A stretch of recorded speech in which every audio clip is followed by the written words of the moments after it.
আসসালামু আলাইকুম ওরহমতুল্লাহি ওবরাকাতু।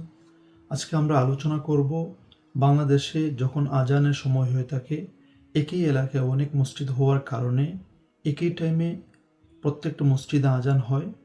তখন কি প্রত্যেকটা মসজিদের আজানের জবাব দেওয়া ওয়াজিব, নাকি একটা মসজিদে আজানের জবাব দিলেই হবে, অথবা 5 মিনিট পর পর যখন আজান হয় প্রত্যেকটা আজানের জবাব দেওয়া ওয়াজিব কিনা, এ ব্যাপারে কোরআন এবং হাদিস কি বলে থাকে। সহি মুসলিমের 384 নম্বর হাদিসে আল্লাহ রাসূল সাল্লাল্লাহু আলাইহি ওয়াসাল্লাম বলেন, ইদা সামি'তুমুন নিদা, যখন তোমরা আজান শুনতে পাও, ফাকুলু মিসলা মা ইয়াকুলুল মুয়াজ্জিন, তোমরা মুয়াজ্জিনের মতন অনুরূপভাবে বলো। এখানে প্রত্যেকটা মসজিদের আজানের জবাব দিতে হবে বা প্রত্যেকটা আজানের জবাব দিতে হবে এরকম কোনো স্পেসিফিক কথা নাই। এখানে জাস্ট বলা হয়েছে আজানের জবাব দিতে। আমরা যদি মহাগ্রন্থ আল কোরআনে একটা আয়াতের দিকে লক্ষ্য করি, আল্লাহ তাআলা বলেন, লা ইউকাল্লিফুল্লাহু নাফসান ইল্লা উসআহা। আল্লাহ তাআলা তার বান্দার উপর তার সাধ্যের বাহিরে কোনো কিছু চাপিয়ে দেন না।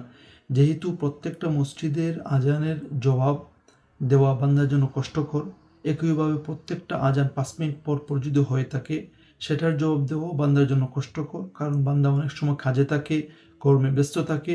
সেহেতু এই আয়াত থেকে বুঝতে পারি আমরা যে কোনো একটা মসজিদের আজানের জবাব দিলেই তার ওয়াজিব আদায় হয়ে যাবে।